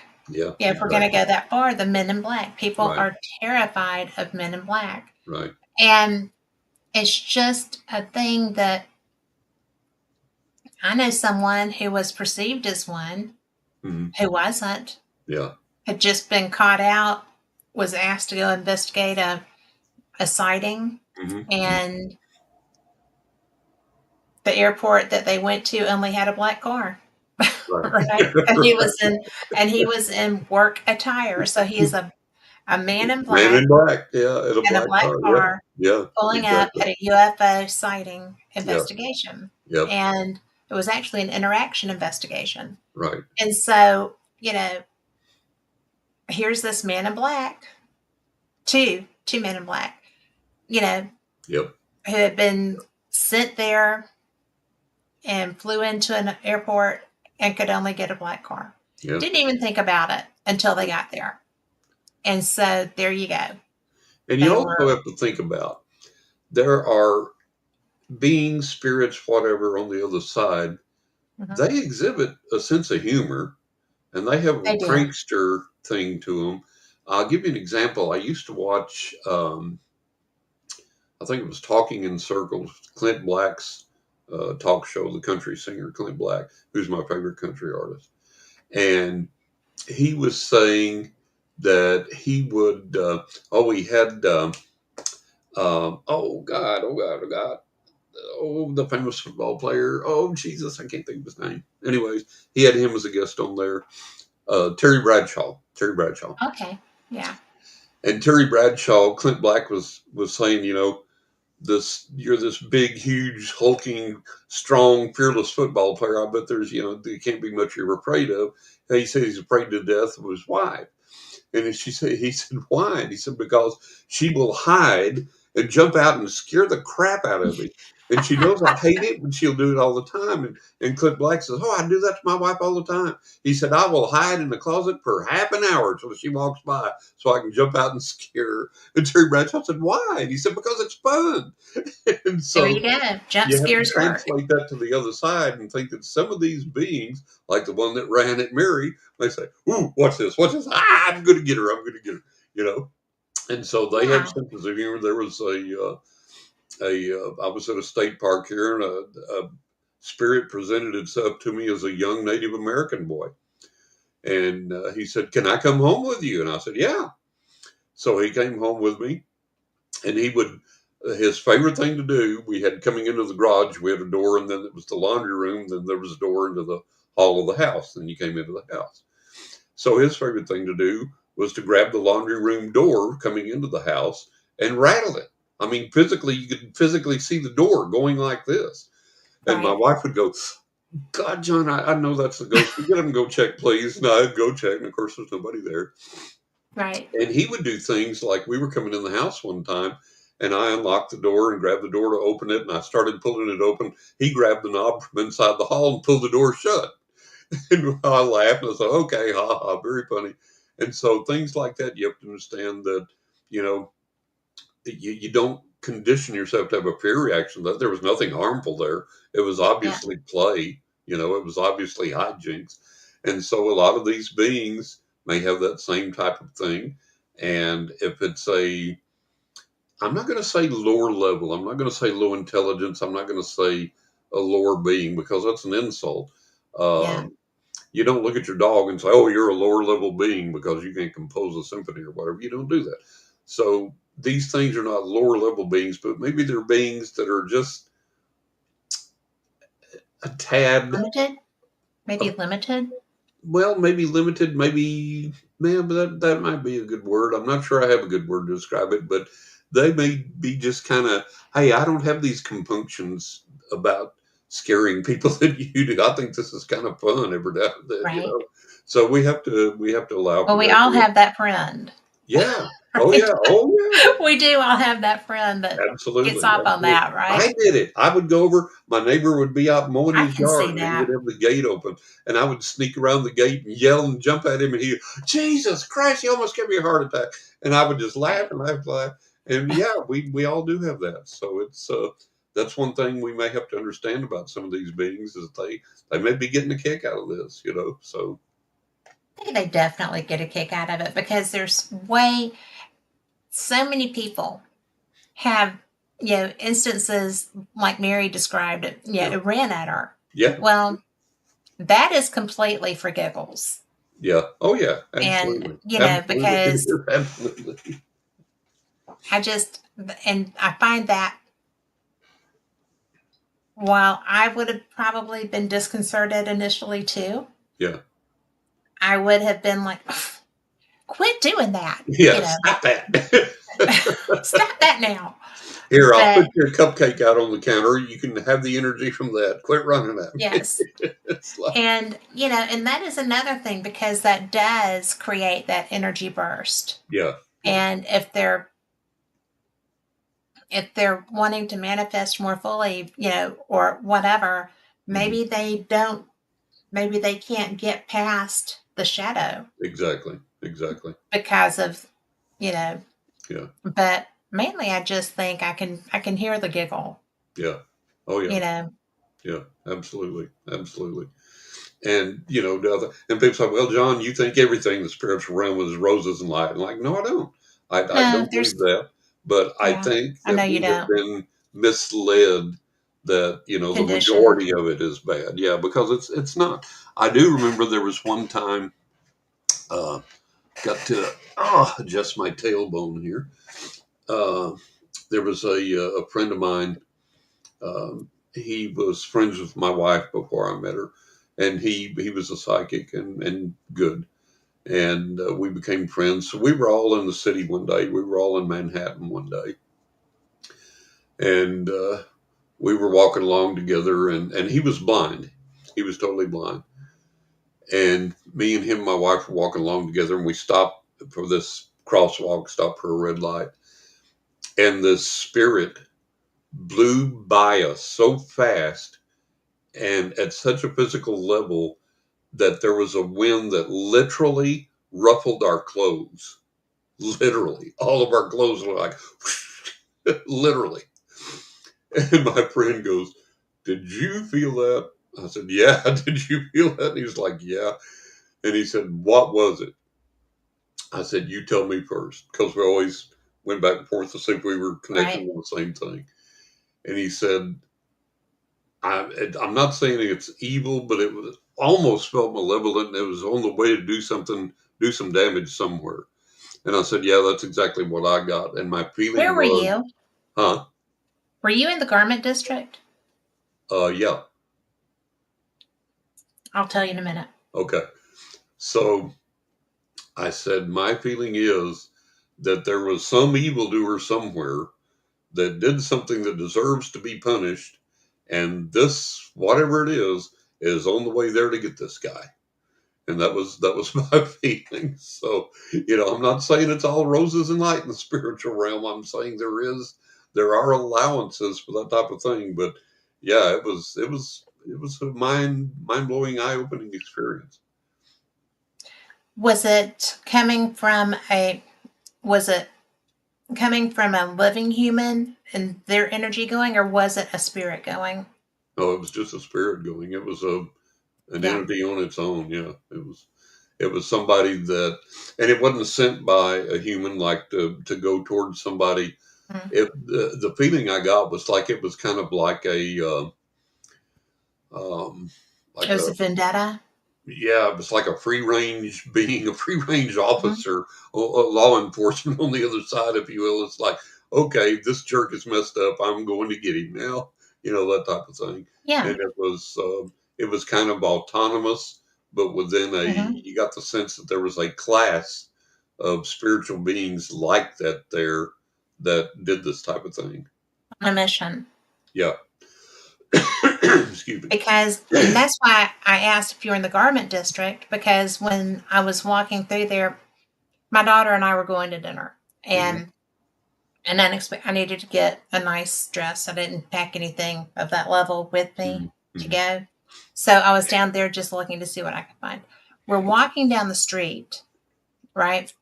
And I felt, I didn't know who it was, Hmm. right? But I felt this animosity. Yeah. And it was like, you know, he was going to kill someone. Hmm. Hmm. And I mean, and I'm thinking, oh my God, is this a person? Have I missed, am I reading a person? What Right. is going Right. on here? So I turn around and I can't find where this energy is, Yeah. Yeah. right? And I'm just like, is this, is he fixated on, but it was something that it was fixed on something. Yeah. It Yeah. was going with purpose, like Right. you Right. described. Yeah. And so, but that's why when you said that, I was like, were you in the garment just because I had the exact same Same experience. experience. Yeah. Yeah. And I just felt like I couldn't find who was manifesting that. So it could have been just a spiritual Yeah. moment. And I think too So, that a lot of times when we interpret a malevolent response or projection from a spirit, we may be only seeing or experiencing a brief portion of mhm, what's going on that may arise from, and we're all human and we've all done this. By God, I could just kill that so and so. I swear to God, I yes. could put my hands around his throat and try. I could pull his eyes out. I swear to God, if I had a knife right now, Yeah. I'd stab him in the head with it. Now imagine the energy that projects into the atmosphere when we say that. Yeah. Do we have any intention of doing it? No. We're No. blowing off steam. We're angry. Well, we might wish we could do it, but we know we're not going to do it. And maybe there are spirits on the other side that feel that same anger. This sucker comes into where I am spending my time cursing at Yeah. me, challenging me to show myself, setting up all these stupid little devices. I wish I could get a hold of him and beat him over the head with something. And then like, oh my God, there's all this negative energy. Well, yeah, you provoked it. You've Because you invoked it. ticked them off. Yeah, you ticked Yeah. them off. And they may not intend to do anything harmful to you, but you may pick up on that energy that they're sending Yeah. out because you've aggravated them. Well, that's what was so, I mean, it felt like it was, look, whoever it was angry with was a female. Yeah. And so, I'm just like, Hope it ain't and me. well, it had already gone by me. It wasn't me. Yeah, there But, you go. There you go. but it was so strong that I turned around trying to find The somebody that source would have of it, been yeah. moving with that purpose, Yeah. right? Yeah. And to see who they might be approaching. Right. Right. And my daughter's like, "What are you doing?" I was like, "Did you not feel that?" Because she Mhm. does. I was like, Yeah. "Did you not feel that?" Hmm. And she's like, "No." And I'm like, "Okay, Yeah. there you go." But yeah, that to me that was trippy Yeah. Yeah. because, Absolutely. and it's also trippy Absolutely. that you felt something very similar In close the to where same I felt district, yeah. that. In the same district, that's pretty wild. That's pretty weird. I Yeah, have and talking about senses of humor and the things that we do, and I try and put some humor in all of my books because we have to have humor in life. We have you to do a laugh. good job of that. And thank you. And some of the humor is paranormal related, some of it isn't. Um, and in the Kansas Ghost, I'll tell everybody about this. To me, it was one of the funniest things. When we lived in New York, my wife owned a gift shop in the Bronx, and my daughter was up there with us. And I think we were going to Madison Square Garden to watch a Rangers hockey game. And so we were taking the bus. We were waiting on the bus, and a school bus came by and stopped. And there were all these young Jewish boys on there. And they had on their big, their hats and their payouts, whatever you call them, coming down. I write about it in the book. I can't remember what you call it. You don't shave the sides of your head and all that, and so on and Yeah. so forth. So they're on the bus, and there's a bunch of them grouped together, and one of them looks out at me, and I had my beard wasn't like this at the time. It was more pointed and more like a goatee. Mhm. And so this one kid points at me and goes, and you can read his lips. He goes, look, it's the devil. Look, it's the devil. And so I leaned forward. We were standing there waiting for the bus, so I leaned forward and I stroked my goatee and I looked at him and I said, "Yes, I am the devil, and I know who you are, and I know where you live, and I'm Oh coming no. for you." And all their eyes got like this, and their jaws dropped, and they stayed that way till the bus went off, and I kept following them with my gaze while I was stroking my goatee. And my daughter said, "My God, Dad, you scared those kids to death." And I said, "Yep, they're going to be remembering the day they encountered the devil for a long time." So, They'll everybody's got take their that to sense their of humor. grave. That's hilarious. Yeah, It's so mean for you. everybody's got their sense of humor. Yeah. I would have thought it was hilarious too. It was funny. If you could have seen, boy, I mean, their eyes just were like saucers. That's Oh so my! bad. Well, you know, I I am loving this new book. Oh, thank you. I And appreciate it. I appreciate it. I've loved all of them. Oh, thank you. So, which but out of all of the experiences that you share Yeah. in all of your books, Hmm. what experience has been the most shocking? That's not really the right word to use with you, but the one that stands out with you, Transformative. Yeah, maybe transformative. transformative. I think, I have a lot of really good and a lot of really positive experiences that I've had. Yeah. And all of those have been very sweet, very meaningful, very powerful to me. But I think the most transformative one was I write about in A Knock in the Attic when there was a young girl that had a brain tumor. She was in her teens, like 17, something like that. And she had a brain tumor, and she had been to MD Anderson in Houston and done all this stuff, and it was having all these problems. And my mother was friends with her mother, and it came to be common knowledge in the entire town, among the paranormal community, the religious community, everything, that everybody from the mainline churches to the Pentecostal churches, the charismatic churches, the spiritual prayer groups, the paranormal cliques that got together, everybody without exception was saying their version of God has shown me that he's going to heal this girl. It's going to be such a miracle that the town will have a revival that may even spread to the state. The state may have a revival. So everybody was saying this. Everybody was in agreement with that. And I had heard that and I knew that. And so my mother was friends with the woman. And my mother had told her that I had a gift and really had this ability to connect with the other side and to really hear from the realm of spirit. And so this lady said, my mother said, would he come over and just, see if God tells him anything, if we can get anything that'll help us, if something will give us some relief or some healing. And she said, yeah, he'd be more than happy to. So I went over to their house. And I remember it was this beautiful sunny afternoon. And I parked in front of their house, went up, knocked on the door, and she opened the door to let me in. And it was pitch black inside the house. And the tumor hurt the girl so much, or she was so sensitive to light that they hung thick blankets over all the windows and everything. So it was just like a cave in the house. And so I went in, and now you got to remember, everybody in town of every stripe, of every belief, of every denomination is saying God's going to heal this girl. There's going to be this great miracle. There's going to be this. And I walked in and I heard this voice.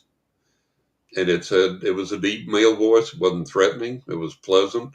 And it was just matter of fact. It said, she's mine. She'll be with me within 2 weeks' time. And that was it. That's all it said. And I was like, oh my God. And so I prayed with the girl, prayed with the family and everything. And they were getting ready to go back to MD Anderson as soon as I left the house. And I walked to the front door. And the mother walked to the front door with me. And she said, did God tell you anything? And I might as well have opened her front door and thrown a bunch of rattlesnakes in for all the good I did. I said, well, God's ways are higher than ours and we don't understand everything and blah, blah, blah. And so she just kind of lowered her head, crestfallen, looked at the door and looked at the floor and closed the door. And I walked away from there just shattered and shell shocked and not knowing what the hell to do and what to make out of any of it. And within 2 weeks' time, the girl was gone.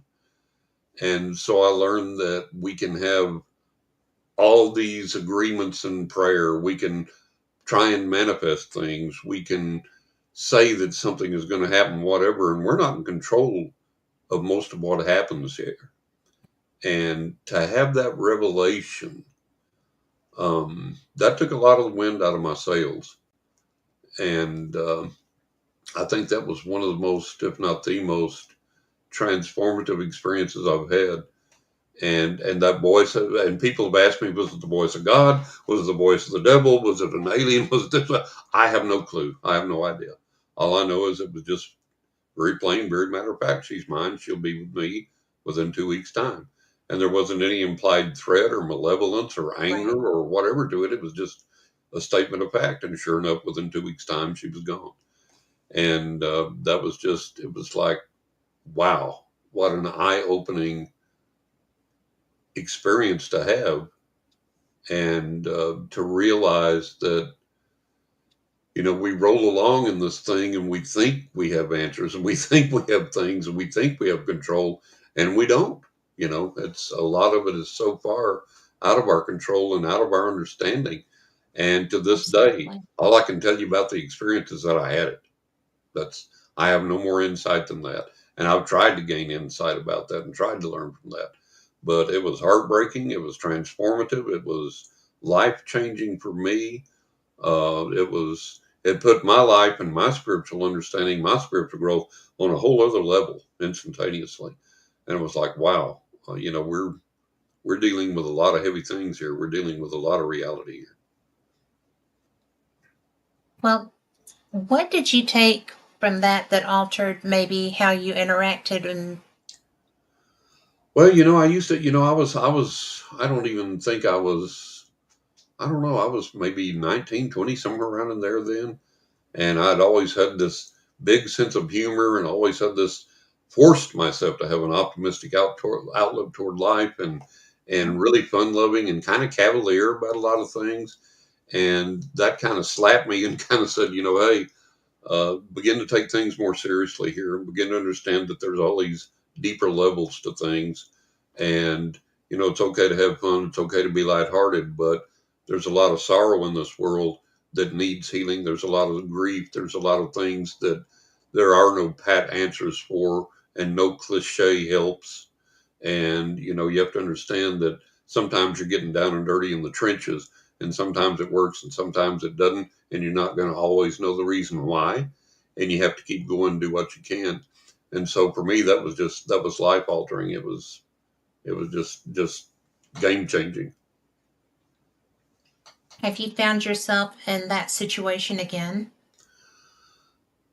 I haven't found myself impacted that way because of what it taught me and what I learned.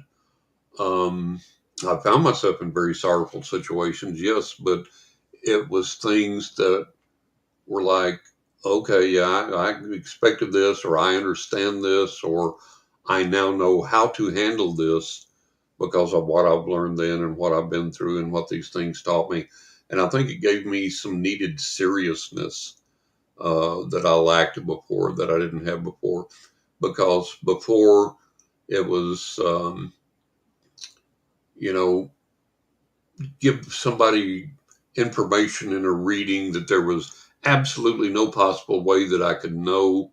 And it just blew their hair back. And to me, that was entertaining and enthralling and, positive and uplifting. And it was like, I think maybe a little too lighthearted. And it was kind of like, okay, John, time to get out of Psychic 101 and go to the next level in the university. and Yes. and from then on, it's been that constant growth process and that constant learning. And I write about a lot of those things, like in the Crying Tree and the Magic Rock. Um, a lesson that I tried to put into practice from this popular story of rescue and survival of things, and I said, "Oh, I'm going to do that." And when I did, it turned into a complete total disaster. You know, so it's this ongoing learning process, and I think we have to have that.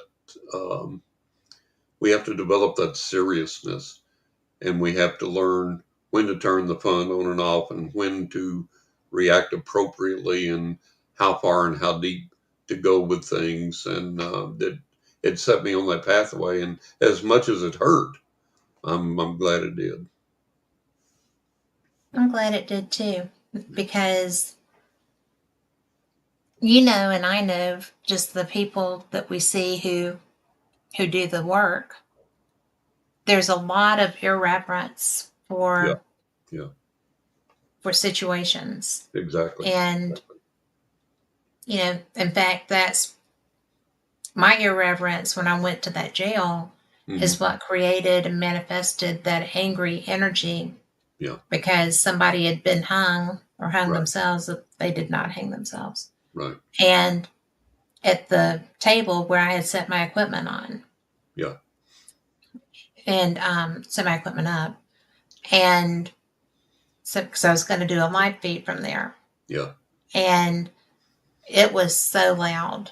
hmm, My producer could hear it through yeah, the yeah, computer system. I could not physically hear it to start with. I could eventually, yeah, but the whole jail was angry. hmm, hmm, Yeah, I heard doors banging that yeah, were not. I'm looking at them; they're not moving, yeah. but they're banging. Oh I'm yeah, hearing all this stuff, and it was tripping me out. yeah. And then they started messing with my computer. Then I got mad. So we were all Yeah, mad. yeah, And yeah. so, And that's what I my always producer, tell people: when you go in places to investigate, introduce yourself, yeah, say why you're there, ask yeah, permission to do things, ask permission to be in their environment, ask, is it okay if I put this here? Is it okay if I put yeah. that there? And, when you go into these things, go in with respect. Go in like you're Well, going into somebody's home to visit, because you are, yes. you are. And I think there are And spirits that yes, they're not earthbound, but they choose to hang around a place for maybe yes, a long, long time. And I talked to this one person that it just blew my mind. They were doing an investigation of this place, and they encountered this spirit that claimed to be really ancient, really old.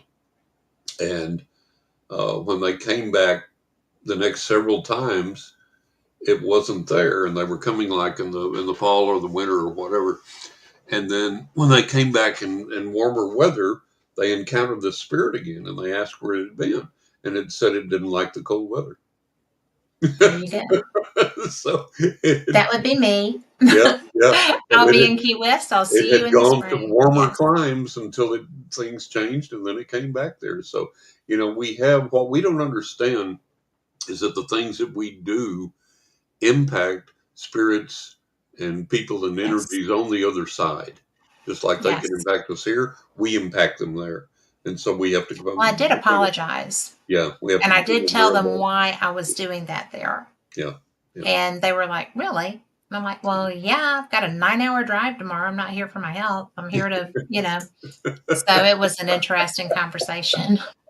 So she actually had a portal yeah, that she was, running, and we had that conversation, and yeah, it was it was actually, in hindsight, very educational, yeah, yeah, but everybody involved was mad at one point in time. yep. So it was And that's how those energies swirl out of control, and then you can yeah. misinterpret things.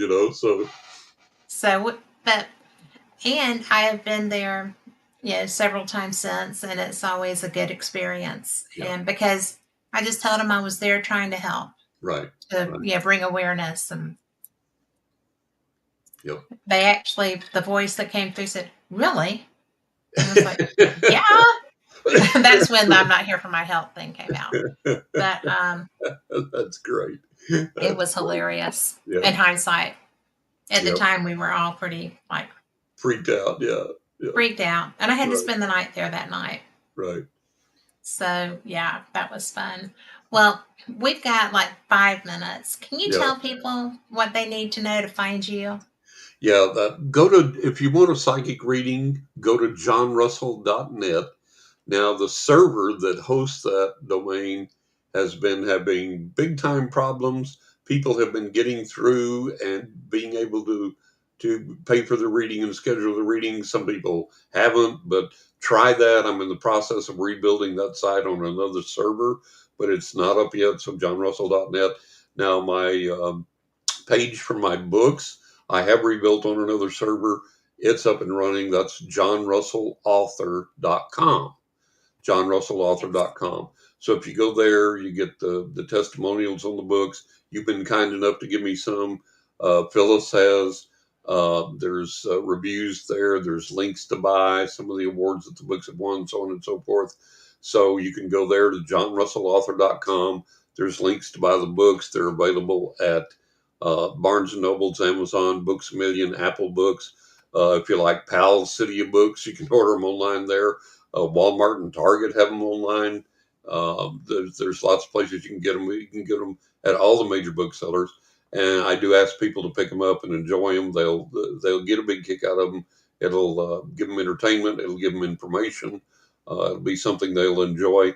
Um, One of the greatest things that, and people say, how do you keep writing these books? Why do you keep writing these books? I got this email from a lady, and she said, 5 years ago, my mother sent me a copy of Writing with Ghost Angels and the Spirits of the Dead, my very first book. Right. And she said I was not in that headspace at that time, didn't even know if I believed in this stuff, just was not interested. But instead of throwing the book away or giving it away, I packed it away. And she said, now, all these years later, I'm in a different headspace. I'm more open, more receptive. I was going through some boxes, unpacking some things, and I came across your book. So she said, I put it up on my bookshelf with the intention of, okay, I'm finally going to get around to reading this now. She said, every day I would come out, your book would be off the bookshelf on the floor in front of my door. And I would pick it up, put it back on the bookshelf. The next day I would come out, it would be off the bookshelf on the floor in front of my door. And that happened until I said, okay, obviously I'm supposed to read this book. And she said, Yep. when I did, I began to experience some of the same things that you did in your book in the exact same ways. And so she said, I was ready for it. It opened my eyes. Thank you for writing this book. Thank you for this. So that's why I keep doing this, is to get people aware of the reality of this, to make their spiritual lives more enriched, more full. And that's why I'm going to keep going. Excellent. Well, for everyone listening, thank you so much for being here with us. John he's one of my favorite authors, Thank and you. Thank you. my review said that he was the Mark Twain The of the Mark Twain of paranormal, the and I paranormal. stand by Bless that. your sweetheart. That is so I awesome. I stand by that, and so thank you again for being here. Thank you for We having will me. And thank you for all the listeners. God bless. And look forward to doing it again. absolutely. Yeah. So everybody, be blessed, and you know what? Get out there and just enjoy your life, because we only get this one that we know about. So just enjoy it Yeah. and be blessed all week. We will see you next week. Same cat time, same cat channel. Thanks, John. Good Thank you. night. Bye bye.